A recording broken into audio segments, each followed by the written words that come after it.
Hey guys, it's Nicole, and today I'm going to show you how I store my 12 by 12 paper. This is not any type of paper pack. This is just loose paper that you buy individually or you buy in a collection set. So I'll show you later where I put my 12 by 12 paper pads and how I organize those, as well as my 6 by 6 and cardstock. But today I'm just going to focus on 12 by 12 papers and collection packs. Okay, I'll be right back with you.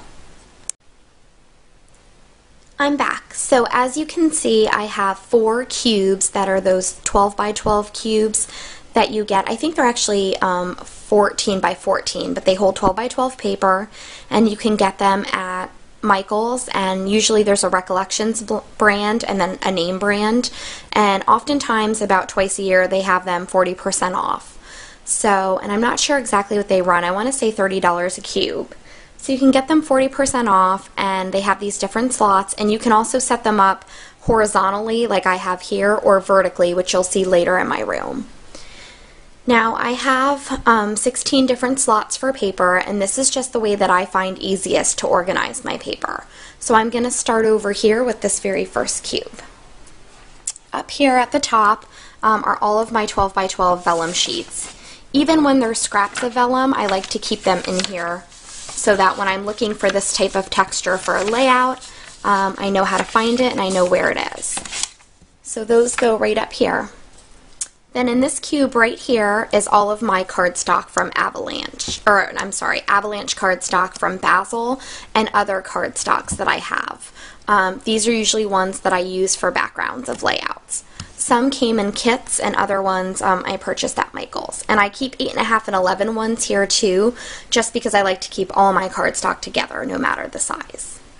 Then as you go down, I have different, these are from like more collection packs. So in this one I have old vintage sassafras that I had from years ago, and I like to keep that on top so I don't forget to use it, but I typically keep it for very special products since it's not made anymore. And right below it, which you can tell because sassafras has these very unique borders, right below it is all of my Mind's Eye paper that were from collections.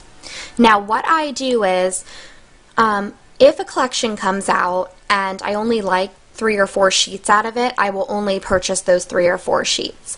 But if there's something about the entire collection together that attracts me or makes me want to buy it, I will buy the whole collection pack, but once I get it, I will sort through it and choose a few individual papers that go into a different section of these boxes, and I'll tell you why in a second. So I'll put them by. So for instance, my Mind's Eye, I'll put the entire collection pack over here. Like here's the Love Me collection. Hold on, let me show you right there. And they're all together. But when I get the Love Me collection, I might put 1 or 2 sheets that I really, really like somewhere else. So that's Sassafras in my Mind's Eye. This one is all October Afternoon, and why I have so much of it was because 2 years ago I did their Santa sacks, where you got a lot of product for $49, and I believe I bought 2 Santa sacks, so I've really developed this. The only October Afternoon collection that I bought the entire thing of most recently was the Woodland Park, and I've been using the heck out of it. Then down here is Studio Calico, and I bought the entire collection pack of, well actually the Darling Dear one was given to me by Sherry, but I bought the yearbook collection underneath. So that's what's there. And then here is all American crafts. So it's Fifth and Frolic, Amy Tan, this beach one that came out, I forget the name of it, oh, Shoreline. And again, I do the same thing. If a new collection comes out that I absolutely love all the papers, like I did for Fifth and Frolic, then I move it somewhere else in here and use it as much as possible. And then when I'm sort of burnt out on it, I will move it back to the vendor part of here. This box is all vintage papers. I typically use these for altering projects. For instance, I have the Pink Paisley London Market collection, and I would typically never use this on a layout. It's just not the type of layouts that I do, but I certainly would cover a box with this or make some sort of vintage, trinket covered container using these collections. So if I'm ever looking for a vintagey paper, like I also have the Butterfly Garden collection, I will go to this one. And I used to mark these. You can see kind of where there was up here where there was like paper, but I've stopped doing that because I don't have that many squares that I can't remember what's in them. So then if you go up here, this top one are papers that I buy specifically to use as a background. So I know I want this to be a background of a layout one day. I'm going to also just give you some other examples. This one right here from Maggie Holmes. Let's go farther in the collection. This is a really old one from Emma's shop that I bought the collection for Emma's shop, but I knew this one particular paper I wanted to separate from the collection and put it in my background container. So these are all papers that I think would be great backgrounds. They go here. So these are cardstock backgrounds, and then right here are more decorated backgrounds or designer paper backgrounds. Then both of these boxes, and there's no rhyme or reason, I just sort of even them out, are new papers or collections that I want to use soon that I have been waiting for. So for instance, here I have all of the new Lucky Charm collection, and I have them all on top here because I know that entire collection attracts me and I'm going to want to use it on layouts. And then probably after I make 5 or 6 layouts with it, I will move it down here to go with my American craft paper collections. And then there's also some Maggie Holmes in here. You saw this on a recent layout. This is the Studio Calico Atlantic collection. Some of the Basic Gray Mint Julep. So these are newer papers that I bought, and some of them are already cut into. And like I said in a previous video, if there is a good portion of the paper left, I do not put it in my scraps area. I keep it here until it's probably too small to be considered something that could go on a layout and be noticeable. And then these also are just papers that might not be as new as these up here, but they, you know, this one is. I just got this one from the Pier collection, but there's some older ones here too, like Atomic Soup, that I know I want to use on a layout, so I've separated it from the others. So again, up here are backgrounds, and then these two are papers that I want to use on layouts and that I bought for individual purposes.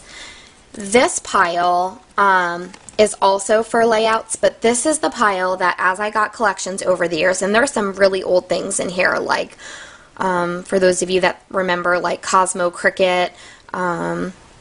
Campy collection, things like that, that I pulled out pretty significant, unique papers that I want it to be in this particular pile. So these 3 are my go-to. When I'm going to make a layout, I go to these 3 containers to pull my papers, and then I also go to my scraps. The collections I use more when I'm going to make a mini album or something that's going to need papers with a common theme to make it through an entire project. Then right here are my scraps. I've really narrowed down my scrap collection. I always go through my scraps before I make a layout. So for instance, I just made a layout and used this. I knew I wanted something gold, and I remembered that this was in here. I know some people like to separate their scraps by color or theme. I don't like to do that. I like to have them in one local place, and I like to kind of sift through them. So here they are. And I just snap them in here, and I don't let my scraps get out of control. If I can't fit them in this container, then that means I need to just start making layouts using these scraps or cards, and I need to thin it down. I find that that's the best way that I use them and ensure that they're all getting used. So that just goes right in there. It looks a lot nice and tidier when you do it that way. I used to leave them loose in the drawer or in the shelf, and I don't like that anymore. Then these are Basic Gray papers, all right here, and they're mainly collections. But again, for instance, I've used a ton of this. I'm sure you've seen me do 3 or 4 layouts on my channel using the Soleil collection. There were particular papers that I was obsessed about, mainly this one right here. And then, where was the other one? Oh, this purple polka dot right here, the lavender one. I pulled those out and put them in these so that I was sure that I would use them on a layout. So the remainder of the collection goes there. Then again, these are all crepe paper leftovers from collections, and I pulled out my favorite ones that I wanted to use on layouts and put them up here, and then the remainder of the collection goes here. So for instance, up here is the little, what was this called? This is the little girls collection. I can't remember. Was it Mary Had a Little Lamb or Little Bo Peep? I made several frames for one of my friends having a little girl using this paper, so I knew I wanted to have a collection and plenty of papers to choose from that had a common theme. And then down here, lastly, are my Cosmo Cricut papers. So remember I mentioned Mr. Campy? I pulled out my favorite Mr. Campy papers to put up here to use in a layout. However, the remainder of the collection sits here. And my sister-in-law is currently pregnant, and I thought for sure she was going to have a boy, and I knew I wanted to make her a little mini album using this collection. However, she's having a girl, so it'll just sit there and wait for the next little boy that comes up in the family. So that is how I set up all my papers, 12 by 12 papers, and how I decide what I'm going to use for projects. I hope this was helpful to you, and continue to watch, and I'll show you how I can organize the other stuff in my scrap room. Have a good day.